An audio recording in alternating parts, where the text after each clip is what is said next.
ഇപ്പോൾ ആ പ്രതിഷേധം നടക്കുന്നിടത്തു നിന്നും സ്റ്റെഫിൻ കൂടി ചേരുന്നുണ്ട് വിവരങ്ങളുമായി. സ്റ്റെഫിൻ, പ്രതിഷേധം കെട്ടടങ്ങിയോ?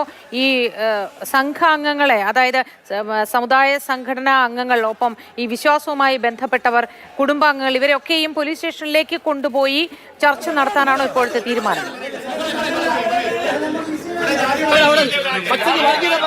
അസാധാരണ സംഭവങ്ങൾ ബാലരാമപുരത്തെ ഈ കൊച്ചു ഗ്രാമം സാക്ഷ്യം വഹിക്കുന്നത് എന്ന് പറയാതിരിക്കാനാകില്ല. ഇപ്പോൾ ഏതായാലും പോലീസിന്റെ ഒരു ഇടപെടൽ ആ രീതിയിൽ വരുന്നുണ്ട്. കൃത്യമായി വീട്ടുകാരെയും അതോടൊപ്പം തന്നെ ഈ സമാധി പൊളിക്കരുത് എന്ന് പറയുന്ന ആളുകളെയുമൊക്കെ ഒരു വശത്തേക്ക് മാറ്റി, മറ്റു പ്രതിഷേധക്കാരെയൊക്കെ തന്നെ മറുവശത്തേക്ക് മാറ്റി ഈ ഇപ്പോൾ നിലവിലുണ്ടായിരിക്കുന്ന ഈ ഒരു പ്രശ്നത്തിന് ഒരു പരിഹാരം ഉണ്ടാക്കുന്നതിന് വേണ്ടിയുള്ള ശ്രമമാണ് പോലീസിന്റെ ഭാഗത്ത് നിന്ന് നടക്കുന്നത്. നേരത്തെ ഈ സമാധി സ്ഥലത്ത് നിന്നായിരുന്നു മുദ്രാവാക്യം വിളികളും പ്രതിഷേധം വിളികളും ഒക്കെ ഉയർന്നതെങ്കിൽ ആ പ്രതിഷേധം ഉയർത്തിയവരെയൊക്കെ തന്നെ ഇപ്പോൾ ആ വീടിന്റെ ഏതാണ്ട് ഒരു 50 മീറ്റർ ദൂരത്തേക്ക് ഒരു ഭാഗത്തേക്ക് ഇപ്പോൾ പോലീസ് കൊണ്ടുവന്നിട്ടുണ്ട്. പക്ഷേ ഇപ്പോഴും സ്ഥിതിഗതികൾ ശാന്തമായി എന്ന് പറയാൻ ഇപ്പോഴും കഴിയില്ല. കാരണം വലിയ തോതിലുള്ളൊരു പ്രതിഷേധം, വാക്കേറ്റം ഈ ഭാഗത്ത് പോലീസുമായും അതോടൊപ്പം തന്നെ മറ്റ് ആളുകളുമൊക്കെ ഇപ്പോഴും ഉയർന്നു കൊണ്ടിരിക്കുന്ന ഒരു സ്ഥിതിയാണ് ഉള്ളത്. ഏതായാലും പോലീസിന്റെ ഒരു ഇടപെടൽ ഇനി പോകുന്നത് ഈ രണ്ട് കൂട്ടരെയും പോലീസ് സ്റ്റേഷനിലേക്ക് വിളിച്ചു വരുത്തി ഒരു അനുനയ ചർച്ചകൾക്ക് അല്ലെങ്കിൽ ഏതെങ്കിലും തരത്തിലുള്ള ഒരു പ്രശ്ന പരിഹാരത്തിനാണ് ഇപ്പോൾ പോലീസും ശ്രമിക്കുന്നത്. ഉച്ച കഴിഞ്ഞ് അത്തരത്തിലുള്ള നടപടികളിലേക്ക് നീങ്ങും. പ്രത്യേകിച്ചും ഈ സാമുദായിക സംഘടനകളുടെ ആളുകൾ വീട്ടിലെ ഈ ഇദ്ദേഹത്തിന്റെ ഗോപൻ എന്നറിയപ്പെടുന്ന ഗോപൻ സ്വാമിയുടെ മക്കൾ, അതോടൊപ്പം തന്നെ ബന്ധുക്കൾ, ഈ പരാതി ഉന്നയിച്ചിരിക്കുന്ന നാട്ടുകാരെല്ലാം വിളിച്ചു വരുത്തി അവരെ വെവ്വേറെ ഇരുത്തിയും അതോടൊപ്പം തന്നെ അവരെ ഒന്നിച്ചിരുത്തിയും ഈ വിവിധ ചർച്ചകൾ നടത്തിക്കൊണ്ട് ഈ പ്രശ്നത്തിന് ഒരു പരിഹാരം ഉണ്ടാക്കുക എന്നതായിരിക്കും പോലീസ് നീക്കമിടുന്നത്. ഏതായാലും അതീവ ഗൗരവത്തോടു കൂടി തന്നെയാണ് പോലീസും അതോടൊപ്പം ജില്ലാ ഭരണകൂടവും ഈ പ്രശ്നത്തെ നോക്കിക്കാണുന്നത്. അങ്ങനെ മാത്രമേ ഇതിനെ കൈകാര്യം ചെയ്തുകൊണ്ട് പോകാൻ കഴിയുകയുള്ളൂ. കാരണം അത്രയധികം ഗുരുതരമായ കണക്കിലെടുത്ത് സ്ഥലത്ത് ഒരുപാട് പോലീസിനെ വിന്യസിച്ചിട്ടുണ്ടോ?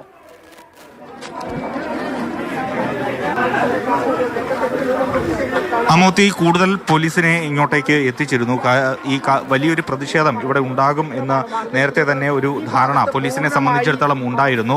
അതുകൊണ്ട് തന്നെ കൂടുതൽ പോലീസിനെ ഇങ്ങോട്ടേക്ക് എത്തിച്ചിരുന്നു. നമുക്ക് ഈ പ്രതിഷേധം ഉണ്ടാകുന്നത് കണക്കിലെടുത്തുകൊണ്ട് പോലീസ് ഇപ്പോൾ വിവിധ ഭാഗങ്ങളിൽ തിരിഞ്ഞ് സമാധി ആ ഭാഗത്ത് കുറച്ച് പോലീസുകാരുണ്ട്. അതോടൊപ്പം തന്നെ ഈ വഴിയിൽ അവരുടെ ബന്ധുക്കളും അതോടൊപ്പം തന്നെ വീട്ടുകാരും ഒക്കെ നിൽക്കുന്ന ഭാഗത്ത് പോലീസുണ്ട്. ഈ പ്രതിഷേധക്കാരെ അനുനയിപ്പിച്ച് പിന്തിരിപ്പിച്ച് മാറ്റുന്നതിന് വേണ്ടി പോലീസുണ്ട്. അങ്ങനെ ഒരു പോലീസിന്റെ ഒരു വലിയ സന്നാഹം ഇവിടെ ഉണ്ട് എന്ന് പറയാം. കാരണം അങ്ങനെ ഉണ്ടെങ്കിൽ മാത്രമേ ഈ പ്രശ്നത്തിനൊരു പരിഹാരം ഉണ്ടാക്കാൻ, അല്ലെങ്കിൽ ഇപ്പോഴത്തെ ഈ ഒരു പ്രതിഷേധം തണുപ്പിക്കാൻ വേണ്ടി കഴിയുകയുള്ളൂ. ഇപ്പോഴും പോലീസ് ഇവരെ അനുനയിപ്പിക്കുന്നതിന് വേണ്ടിയുള്ളൊരു ശ്രമത്തിലാണ്, ഈ പ്രതിഷേധക്കാരെ പിരിച്ചുവിടുന്നതിന് വേണ്ടിയുള്ളൊരു ശ്രമത്തിലാണ് ഇപ്പോഴും പോലീസ് ഉള്ളത്. ഏതായാലും പ്രതിഷേധക്കാരൊന്നും തന്നെ മടങ്ങിപ്പോയിട്ടില്ല. സ്റ്റെഫനി, ഉച്ചയ്ക്ക് ചർച്ചയ്ക്ക് ശേഷം വേണ്ടതുപോലെ തീരുമാനമെടുക്കാം എന്ന അധികൃതരുടെ നിർദ്ദേശം ഇവർ തീരെ ഉൾക്കൊള്ളുന്നില്ല എന്നൊരു സാഹചര്യമാണോ നിലവിലുള്ളത്?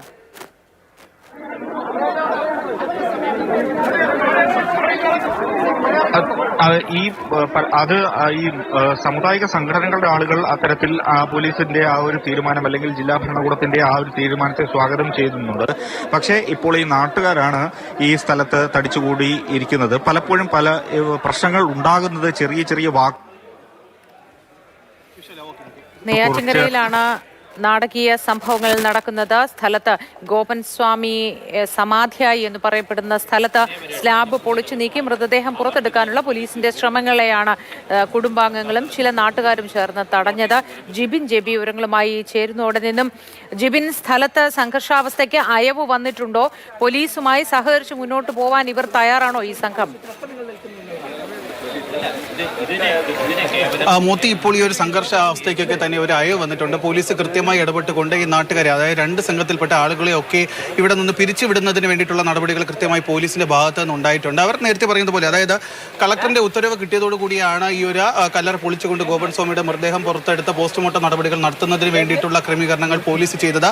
പക്ഷേ ഇപ്പോൾ ഈ സാമുദായിക നേതാക്കളും കുടുംബത്തിന്റെ പ്രതിനിധികളും ഒക്കെ തന്നെ കളക്ടറുമായി സബ് കളക്ടറുമായി ചർച്ച ചെയ്തതിന്റെ അടിസ്ഥാനത്തിലാണ് താൽക്കാലികമായി ഈ ഒരു പോസ്റ്റ്മോർട്ടം നടപടികൾ, ഈ മൃതദേഹം പുറത്തേക്ക് എടുത്തുകൊണ്ടുള്ള നടപടികൾ താൽക്കാലികമായി നിർത്തിവെച്ചത്. ഇനി ഒരു ചർച്ചയുണ്ട്. അതായത് സബ് കളക്ടറുടെ നേതൃത്വത്തിൽ അടുത്തുള്ള പോലീസ് സ്റ്റേഷനിൽ വെച്ച ഈ കുടുംബത്തിൽ നിന്നുള്ള ഇദ്ദേഹത്തിന്റെ മകനും അതുപോലെ രാഷ്ട്രീയ നേതാക്കൾ, ഇവിടുത്തെ വാർഡ് കൗൺസിലർ തുടങ്ങി സാമുദായിക നേതാക്കൾ, നേരത്തെ ഇവിടെ പ്രതിഷേധമായി എത്തിയവരുടെ പ്രതിനിധികൾ, ഇത്രയും പേരുമായി സബ് കളക്ടർ നേരിട്ട് ചർച്ച നടത്തിയതിനു ശേഷമായിരിക്കും ഇനിയുള്ള തുടർ നടപടികൾ എന്നാണ് നേരത്തെ ഇവിടെ നിന്ന് പുറത്തേക്ക് പോയ സബ് കളക്ടർ അറിയിച്ചത്. പക്ഷേ ഈ സബ് കളക്ടർ പുറത്തേക്ക് പോകുന്ന സമയത്താണ്, മകനുമായി പുറത്തേക്ക് ഇറങ്ങിയ സമയത്താണ് അതിന് അനുവദിക്കാത്ത തരത്തിൽ ഇവിടെ ഒരു ഒരു പ്രതിഷേധമുണ്ടായത്. പക്ഷേ